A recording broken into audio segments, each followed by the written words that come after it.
Et l'idée était de faire un domaine ouvert un petit peu sur le monde, toute une activité de no-tourisme qu'on voulait ouvrir, pouvoir accueillir les personnes au château et que les gens se sentent vraiment très bien, d'une façon très reposante. Donc 5 chambres ont été créées à l'étage de ce bâtiment. Elles donnent toutes sur la vigne et on a essayé de faire un lieu vraiment ouvert vers tout le monde. En fait, nos hôtes ont l'accès à une salle de billard, à une salle à manger.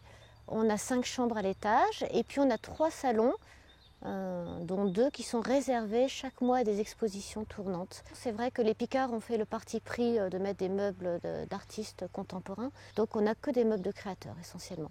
C'est vraiment un endroit paisible en fait, je pense que c'est ça que les gens retiennent de cet endroit. Il y a des bonnes ondes, c'est paisible. Alors cet endroit, c'est ce qu'on appelle nos salons d'exposition.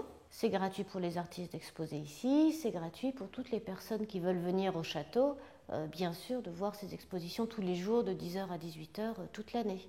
L'art est omniprésent au château, que ce soit dans ces salons, que ce soit dans notre cuverie où il y a une immense fresque. Voilà, l'art est partout. Et c'est vrai que vin et art, ça se combine bien. Je veux dire, matcher l'art et un endroit très calme, très reposant, ça aère l'esprit également. Well, for us, our lives are full of just hustle and bustle, go, go, go. And I think the most enjoyable part is complete silence. I mean, even just last night, there was not a sound, not even a cricket outside, and that is almost priceless. It disconnects you from your normal everyday. On a la chance d'avoir un paysage extraordinaire autour de nous. Il y a également la possibilité de la véloroute qui passe juste devant le château. Donc les gens souvent demandent à louer des bicyclettes et de suivre la route des vignes entre Beaune jusqu'à Cluny en passant par tous les domaines viticoles. On a la chance d'avoir des caves très anciennes puisque nos caves sont du XIe, XIIe et XIVe siècle. Donc il y a vraiment une différence architecturale entre les 2 premières et la dernière, qui est plus moderne, qui elle va avoir des voûtes magnifiques et des piliers centraux.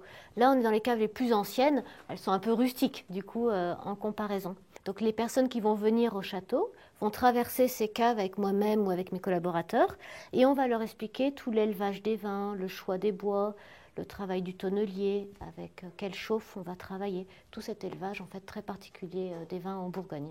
We're from San Francisco, California. Oh, so we stayed in Beaune and we just rode bikes from the Beaune city center and stopped by several small villages here.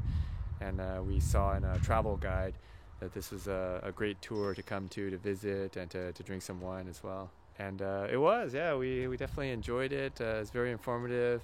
We love the wine here, the countryside. It's just gorgeous, the fresh air and the beautiful scenery and the very friendly people, and we wish we could stay longer.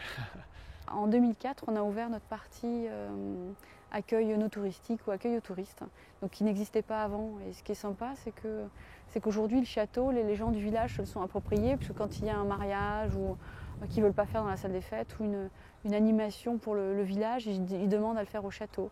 Donc finalement c'est un bâtiment qui appartient plus au village qu'à la famille d'ailleurs, hein, parce que nous on ne fait que passer dans le temps, le château il reste lui dans le temps.